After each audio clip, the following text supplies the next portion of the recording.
Assalamualaikum warahmatullahi wabarakatuh. Salam jumpa kembali Sobat IB yang saya hormati, adik-adik mahasiswa, mahasiswi yang saya cintai. Hari ini kita akan kembali bersua dalam sebuah mata kuliah sistem tersebar. Pertemuan ke-12, di mana topik pembahasan kita pada hari ini adalah service oriented architecture, merupakan salah satu pendekatan web service di mana beberapa hal yang akan dibahas pada pembahasan hari ini, pada pembahasan kali ini, antara lain adalah uh,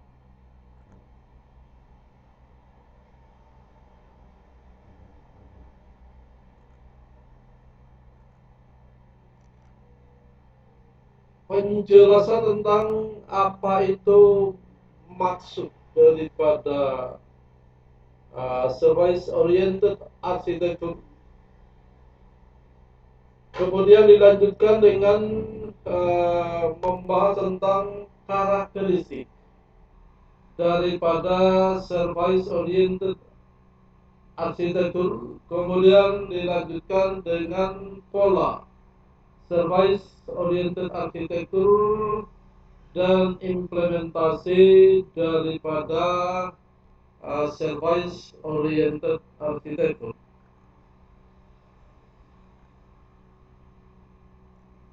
Ya, kita bisa lihat di sini sebuah skema ya tentang service oriented architecture yang disingkat dengan SOA. Ya.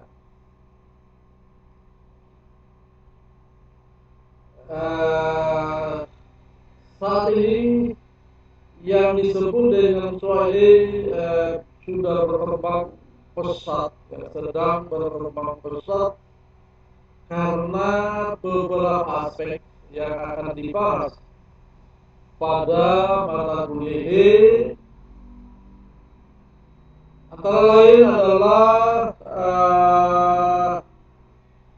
dia bisa dipandang sebagai sebuah proses, ya, memproses, kemudian juga sebagai praktisi yang handal, ya. Di samping juga dia sebagai service, ya. Kemudian dia memiliki platform dan tentu saja memiliki sejumlah, ya, pengguna yang saat ini sudah hampir digunakan, terutama di implementasi perusahaan-perusahaan besar, ya. SOA adalah gaya desain perangkat lunak di mana layanan disediakan untuk komponen lain oleh komponen aplikasi melalui protokol komunikasi jaring. SOA mengacu pada paradigma desain arsitektur perangkat lunak yang memungkinkan komponen perangkat lunak berperilaku sebagai unit yang dapat diakses jaringan yang terpisah, otonom, dan digabungkan atau menyatu secara longgar atau disebut sebagai loose coupling.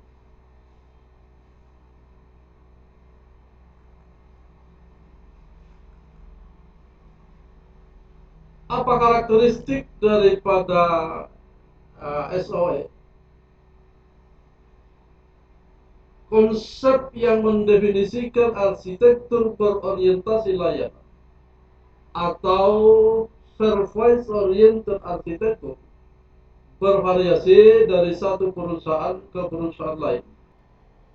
Ada 6 prinsip utama yang mencakup konsep luas arsitektur berorientasi layanan.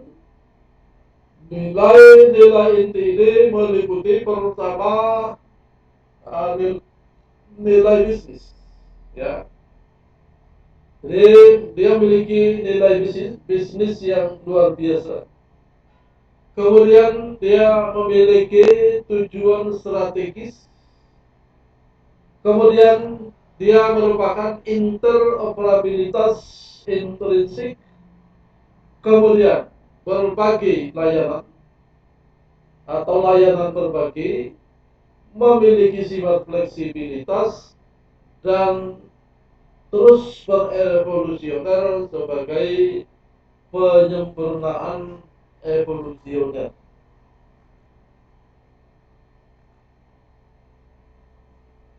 Bagaimana pola daripada SOA? Ya, pola daripada service oriented arsitektur. Ya, polanya itu adalah orientasi kepada publik, kepada masyarakat, di mana dia mendayagunakan, ya, mendayagunakan pengambilan pembuatan keputusan. Kemudian orientasi proses. Sebagai orientasi proses, dia mensejajarkan informasi teknologi dengan operasi bisnis, dan kemudian dia di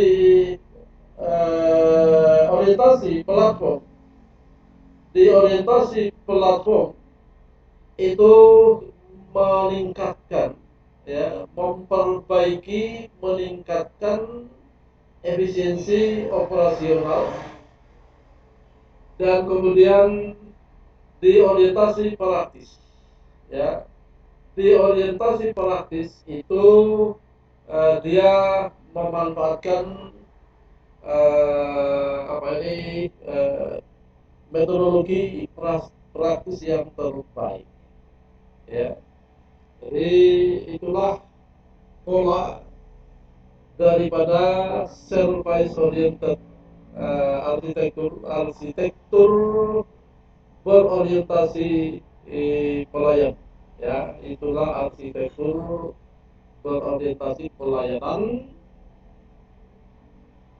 Kemudian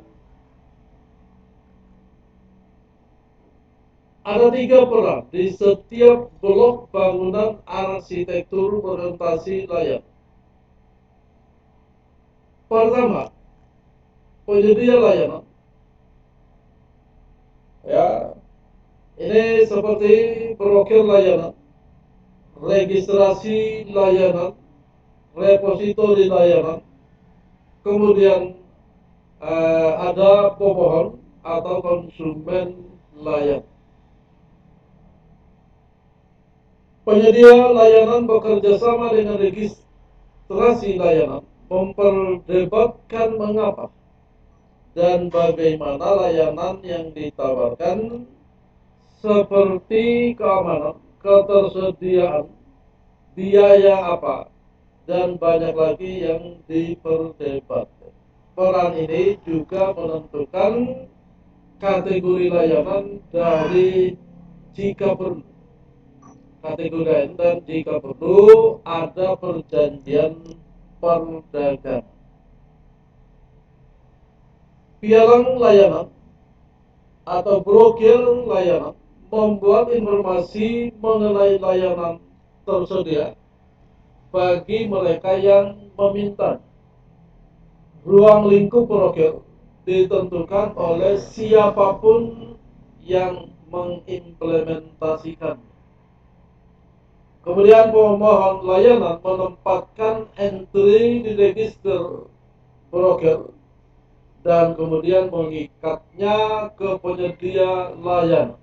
Mereka mungkin atau mungkin tidak dapat mengakses beberapa layanan, dan itu tergantung pada kemampuan pemohon layanan.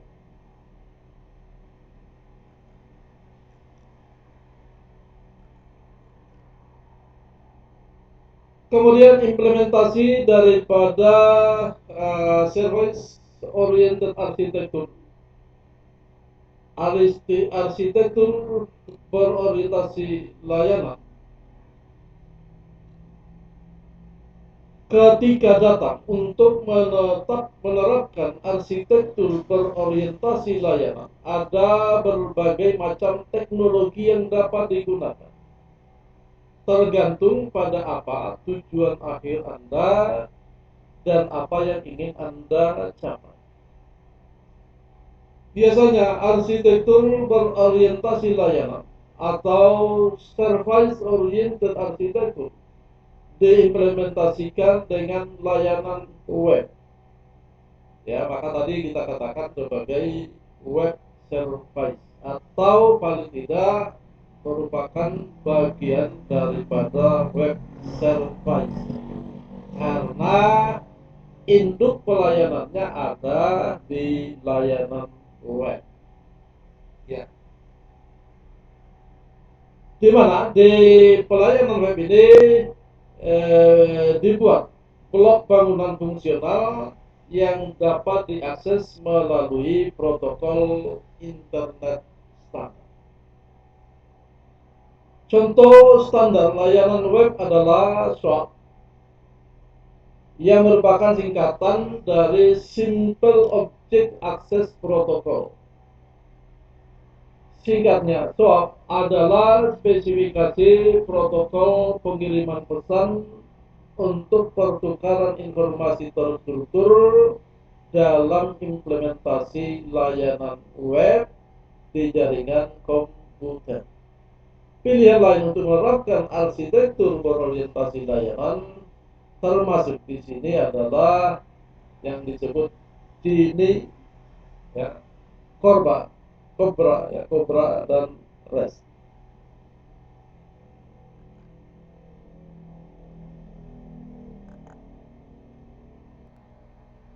Ya, mengapa? Jadi akan muncul pertanyaan mengapa kita memandang SWOT, ya, Service Oriented Architecture itu penting.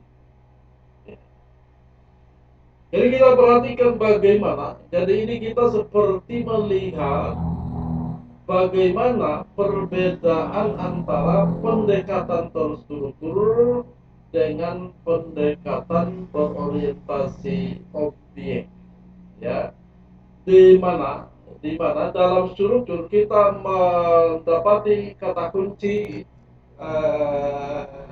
tie coupling, ya, tie coupling artinya keterkaitan yang sangat erat antara satu komponen dengan komponen yang lain. Kita bisa lihat skematiknya seperti yang tersaji di sebelah kiri, ya. Jadi kita lihat bahwa semua komponen itu terikat erat dengan komponen-komponen yang lainnya, atau bisa dikatakan bahwa satu komponen sangat membutuhkan dengan komponen dari komponen yang lain. Ya. Ketersediaan satu komponen itu akan menentukan utuhnya bangunan perangkat lunak. Ya. Itu di dalam yang orientasi struktur, ya, yang berorientasi struktur, di mana di sini bentuknya adalah tertutup, ya, plus, kemudian monolitik dan rapuh, ya, rapuh, ya. Dan di sini aplikasi itu bergantung kepada fungsi bisnis. Itu yang tidak menggunakan pendekatan service oriented architecture. Ya, ketika diterapkan service oriented architecture, itu kita bisa menganalogikannya sebagai pendekatan yang berorientasi pada objek, di mana kita menemukan satu kata kunci di sana yang disebut sebagai loose coupling, coupling longgar atau coupling yang sangat lemah, di mana ketergantungan antara komponen-komponen itu tidak begitu kuat, ya, tidak begitu kuat.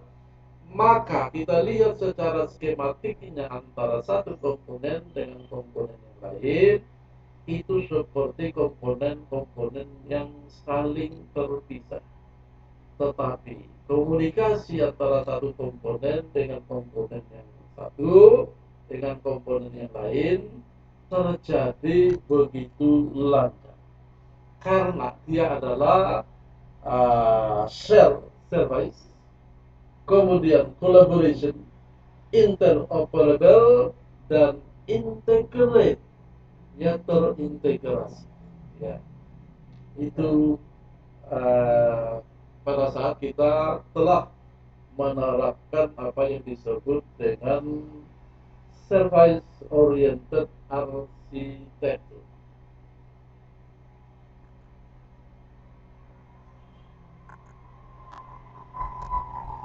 Ada banyak manfaat arsitektur berorientasi layanan, terutama dalam bisnis berbasis layanan web.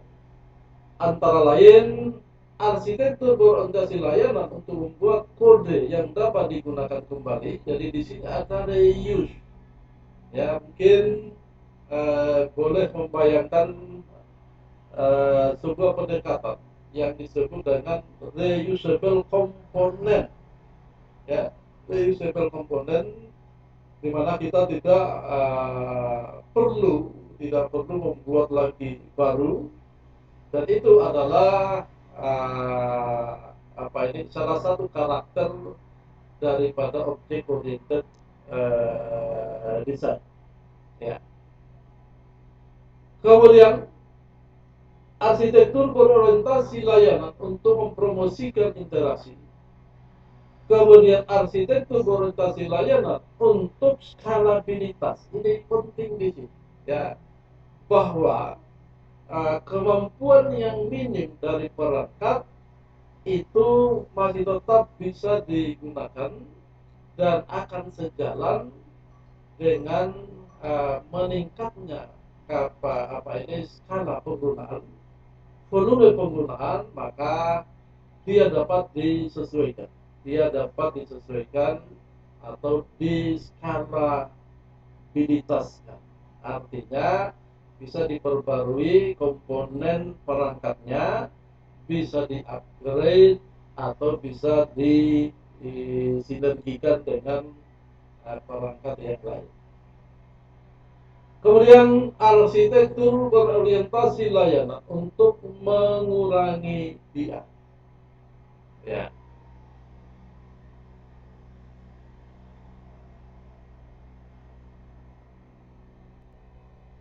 Bagaimana kalau kita bandingkan dengan cloud?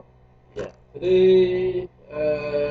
tidak bisa dipungkiri bahwa cloud computing, ya, cloud computing sudah menjadi sudah menjadi wadah, ya. Cloud computing sudah menjadi wadah untuk mengamankan sebuah aplikasi dan data, ya, sebuah aplikasi dan data, dan itu dengan tidak membebani perangkat pengguna, ya, tidak membebani perangkat pengguna. Jadi itu tidak bisa dipungkiri fakta yang kita hadapi saat ini, bahwa informasi dan data itu semua dialihkan sekarang ke yang namanya cloud computing. Oleh karena itu bagaimanapun arsitektur yang berorientasi layanan, ya arsitektur berorientasi layanan meskipun dibangun tanpa kebergantungan daripada pada cloud computing, tetapi pada akhirnya bahwa muara daripada penempatan proses maupun sistem ataupun data itu adalah cloud computing, ya cloud computing. Maka meskipun tidak ada kerjasama khusus antara SOA dan pelaut, tetapi itu terjadi di lapangan sebagai harus bersinergi, ya harus bersinergi, bahwa ketika kita melakukan pendekatan dengan orientasi pelayanan, ya orientasi pelayanan, maka saat ini kita tidak bisa, ya hampir bisa dikatakan bahwa kita tidak bisa melepaskan diri dari yang namanya cloud computing, ya cloud computing.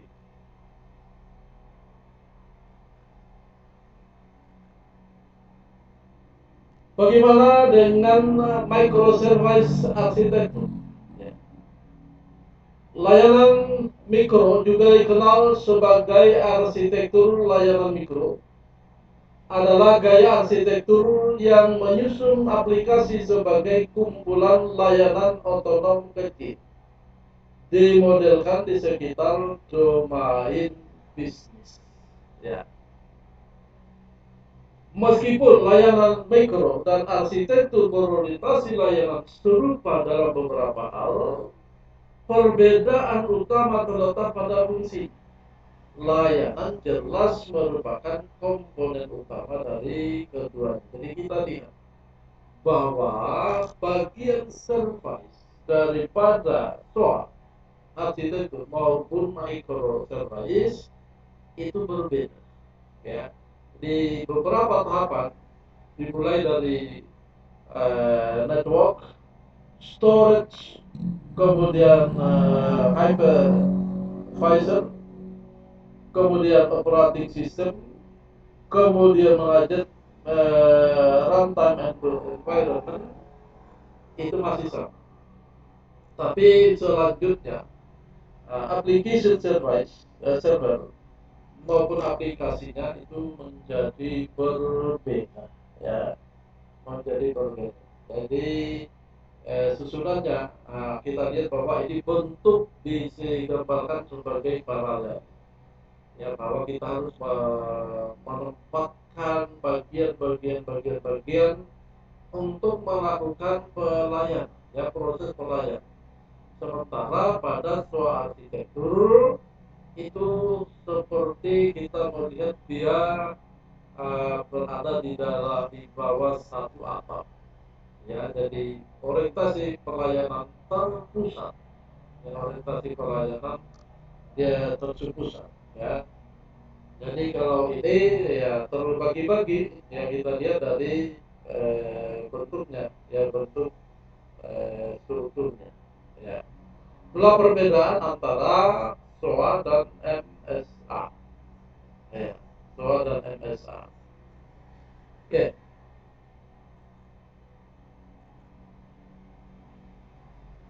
Ada empat jenis layanan dasar. Pertama adalah layanan fungsional, di mana layanan fungsional ini untuk menentukan operasi bisnis inti. Kemudian yang kedua, layanan perusahaan. Ini mengimplementasikan fungsionalitas yang ditentukan oleh layanan fungsional. Kemudian yang ketiga adalah layanan aplikasi. Ini terbatas pada konten aplikasi tertentu dan layanan infrastruktur. mengimplementasikan tugas-tugas non-fungsional seperti autentikasi, audit, keamanan, dan login. Ya, itu adalah SOA maupun MSA. Jadi memiliki kesamaan di sini.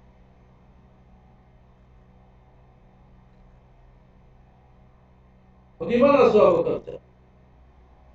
Ya, bagaimana SOA bekerja?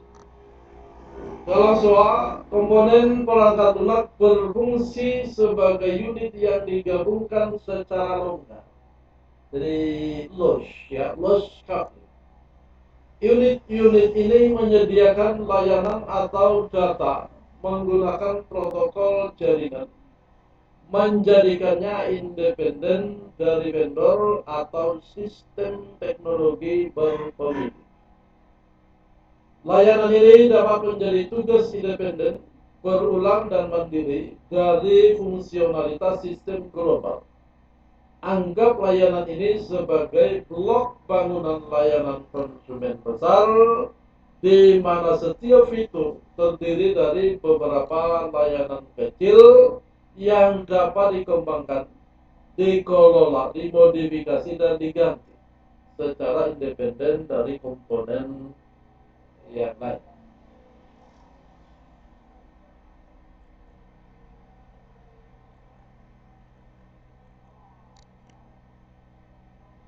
Arsitektur berorientasi layanan memungkinkan fleksibilitas untuk memperlakukan setiap komponen secara independen. Jadi ingat load coupling, ingat OOD, ya, Object Oriented Design. Ya, saya ulang.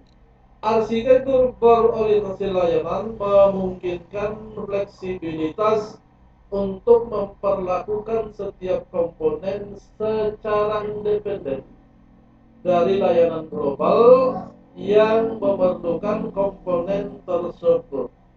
Pendekatan ini memecahkan beberapa tantangan utama yang dihadapi sistem teknologi informasi perusahaan besar, dan telah mendorong pertumbuhan dan popularitas paradigma desain service oriented arsitektur. Sebagian besar driver dibagikan ke seluruh filosofi desain sebelumnya, seperti pemrograman berorientasi objek dan rekayasa berbasis komponen, seperti penggunaan ganda tidak spesifik konteks, dapat disusun terenkapsulasi, komponen penyebaran, dan versi independen. Jadi ya itu tadi kata loss coupling. Ya.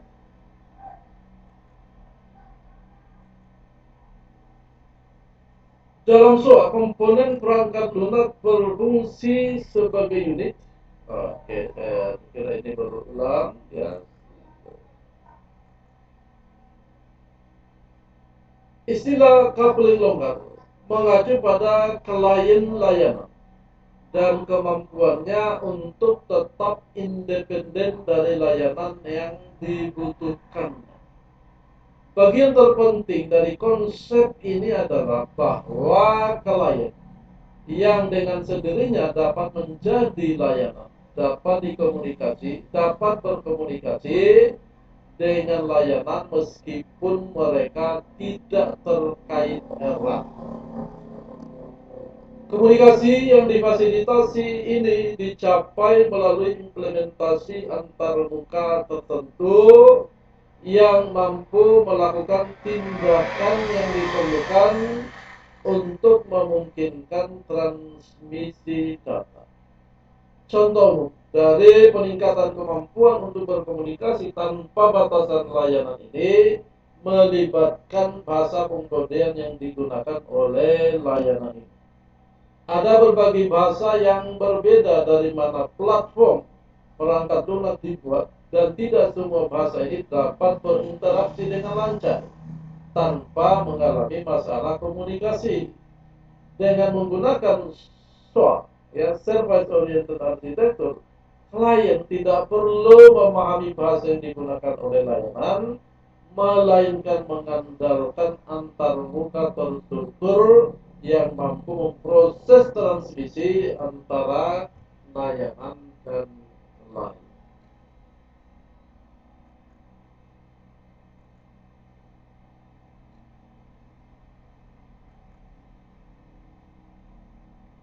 Apa penggerak daripada SWOT? Ya, apa penggerak daripada SWOT? Penggeraknya itu ada tiga. Ya, penggeraknya ada tiga. Ada yang disebut dengan distributed system, sistem tersebar atau sistem terdistribusi.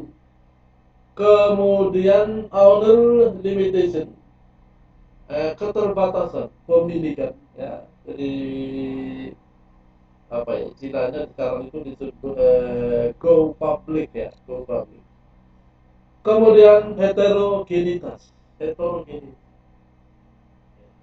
itu adalah penggerak daripada service oriented arsitektur.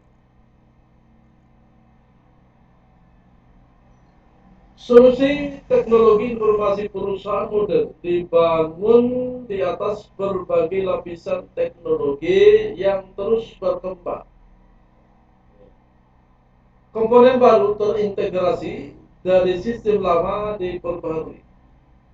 Ya, jadi komponen baru terintegrasi dan sistem lama diperbarui. Sumber daya infrastruktur disediakan dan diskalakan untuk memenuhi permintaan yang berubah-ubah, terutama volume permintaannya dan tak terduga. Yaitu perlunya, pentingnya yang disebut dengan scalability, ya, atau scalable, dapat diskala. Ketika layanan yang mendasari digabungkan secara longgar, mereka dapat ditemukan dan berkomunikasi satu sama lain melalui antarmuka, seperti API, melalui jaringan menggunakan protokol standar model OSI. Protokol-protokol ini didukung oleh vendor teknologi open source dan proprietary.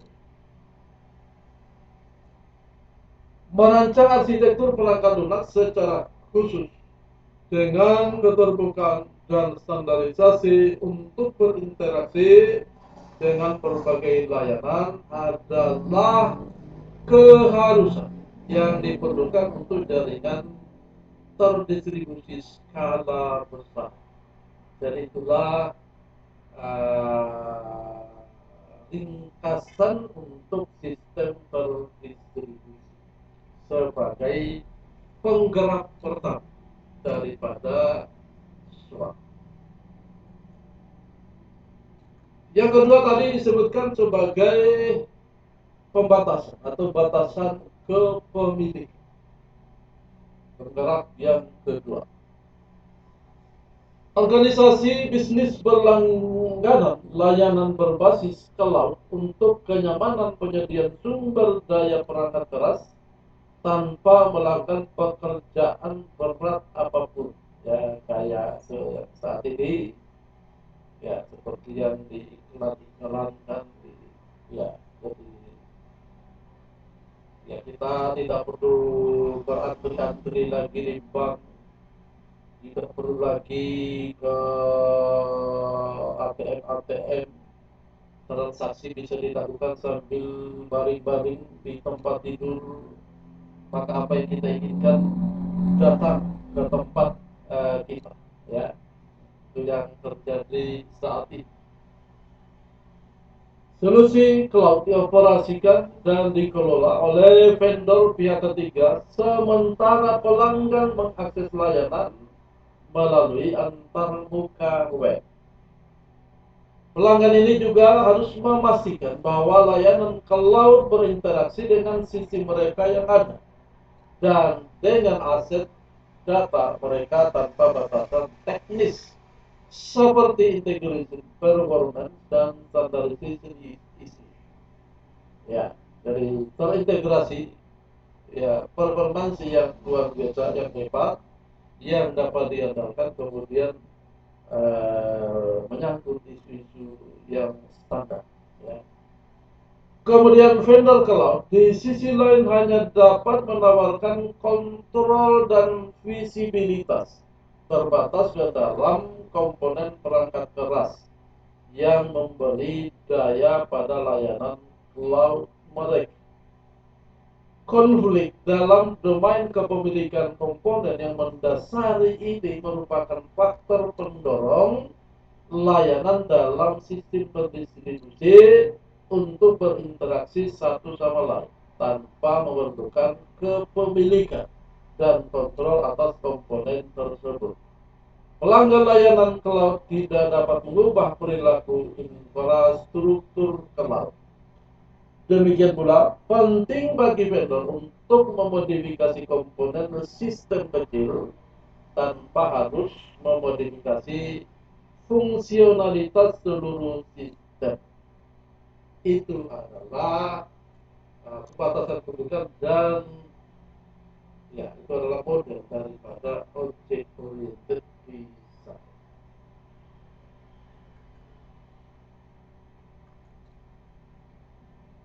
Dan yang ketiga adalah heterogenitas. Sistem yang besar, terdistribusi dan kompleks secara inheren kurang harmonis. Banyak sistem dikembangkan pada waktu yang berbeda, beberapa berkembang dan diganti, beberapa dipertahankan sebagai sistem lama. Bahasa dan platform pemrograman lama tidak mempertahankan tingkat dukungan atau popularitas yang sama selama siklus hidupnya. Arsitektur SWA atau berorientasi layanan mendukung perilaku ini, memungkinkan organisasi untuk mengadopsi metodologi desain yang kreatif. Ya, maksudnya yang disitu artinya fleksibel. Ya.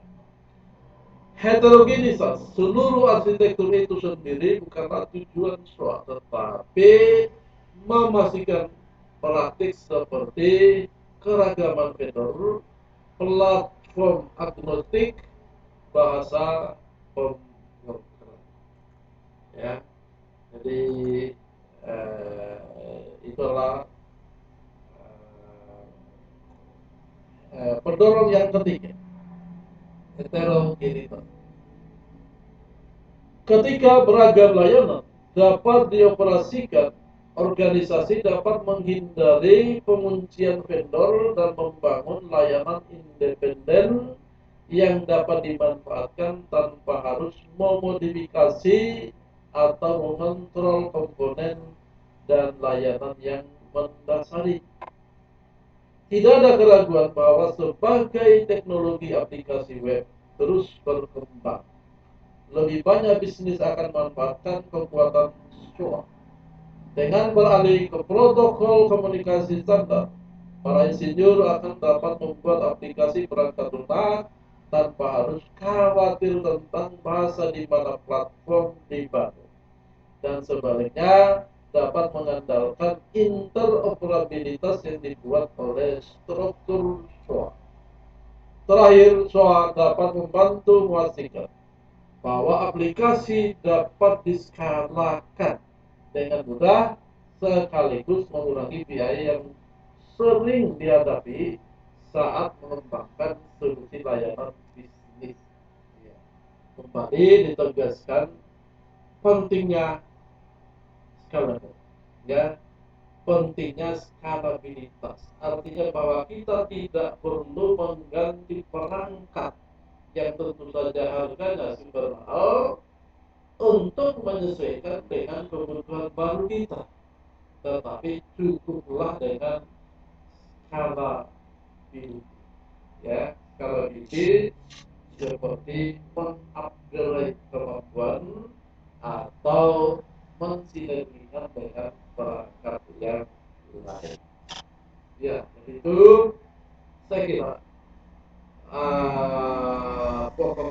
pembahasan kita hari ini.